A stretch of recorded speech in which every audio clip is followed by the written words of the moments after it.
Alright, so made it up here to Milan. We're going to do their May Madness.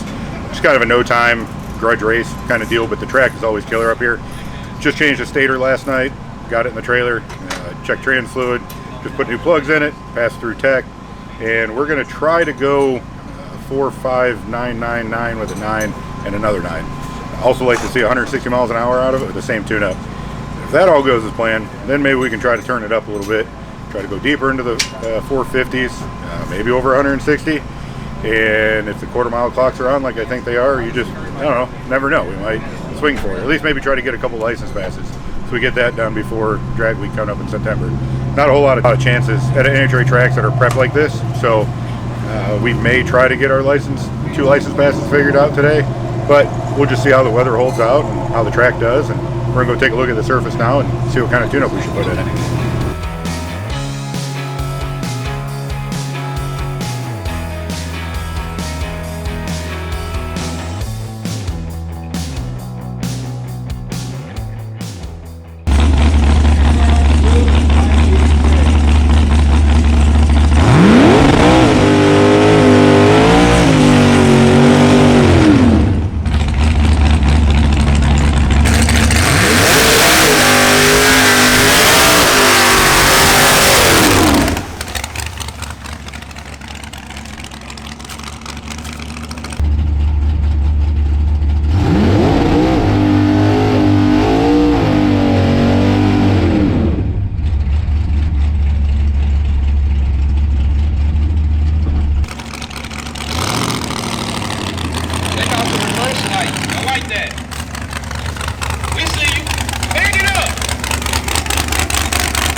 Alright, so we got our time slip from our first hit.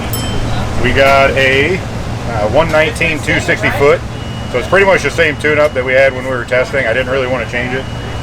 Didn't think the track was going to take it. It took it, so I'm extremely happy about that.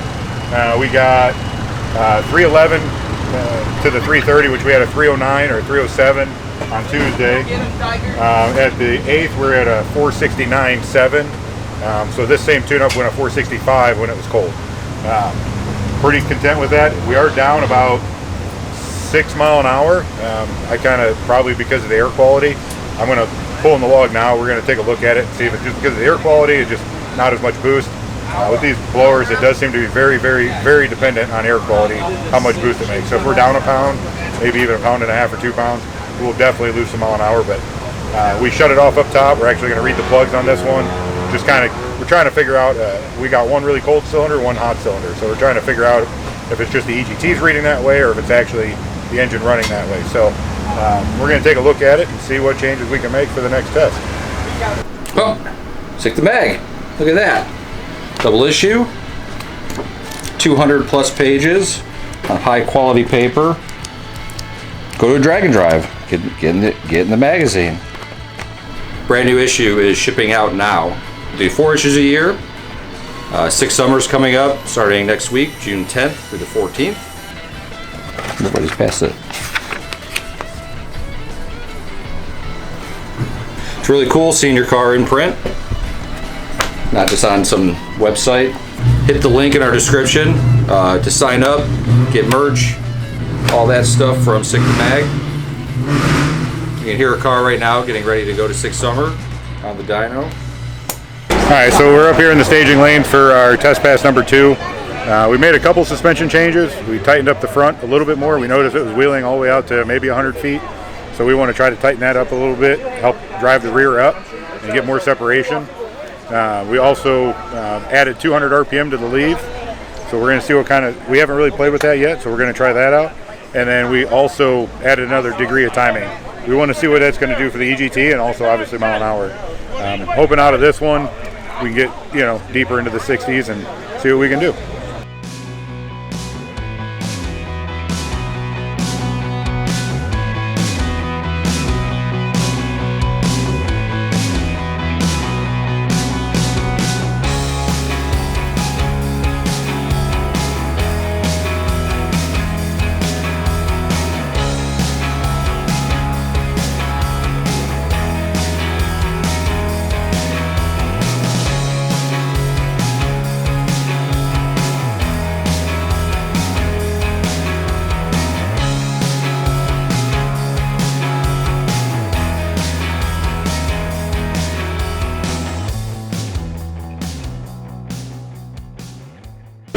And if you got eardrums in your ears, you may want to hold on to those too. They ain't gonna have them after lunch. Not after this burnout.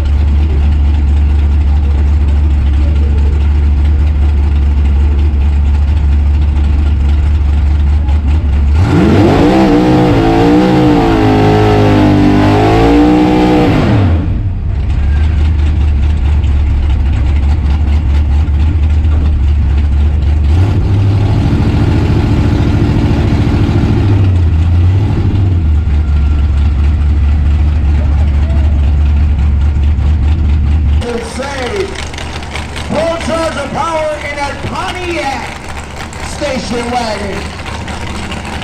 That's right, that's a Pontiac, y'all. Let me know how many speed transmission got. How many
Alright, so we just got done with our second test pass.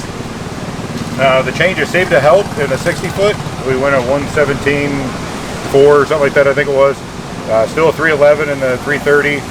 We went a 470 470, and then only 153 miles an hour, I think it was. So we put more in it, so I'm not really surprised it kind of slowed down, but to me it felt like the front end was up a little bit more, so I'm going to make sure the wheelie control wasn't bringing the timing back out of it and causing it to slow down. I'm also going to check converter slip because of that stator change and make sure we're heading in the right direction on that. Looks like we might be getting some weather soon, so we might be calling it a day, but we're going to keep an eye on the radar and see what this log says and see if we have enough time to make another one. All right, so we didn't get a chance to make a third. We did get to review the data on the second pass. It looks because the converter is actually tighter and doing what it's supposed to. We're down like almost 3 pounds of boost throughout all of high gear. We just can't get enough out of it, so the next step is to either try to get it in sooner so we can get a higher RPM and turn it up out of the hole, or we can try to turn up the boost, because who doesn't want more boost? So next weekend we're going to 131. Track prep should be amazing as always, so I'm hoping we can get more boost to it. I don't know how much more boost it's going to make, but I'm hoping for mid-30s and not much more, even if it's just at the shift. So I think that'll be the next step. We're done for today. It looks like rain's coming in. Somebody will hold down the track, the entire track, so that's going to take at least an hour to clean, if not longer. And rain's supposed to be coming in any minute, so as you can see, we're loaded up and about to hit the road and head back home. All right, so when we were at the track, I was kind of looking at the data logs quickly. I didn't really do any kind of comparison just because we didn't have a whole lot of time.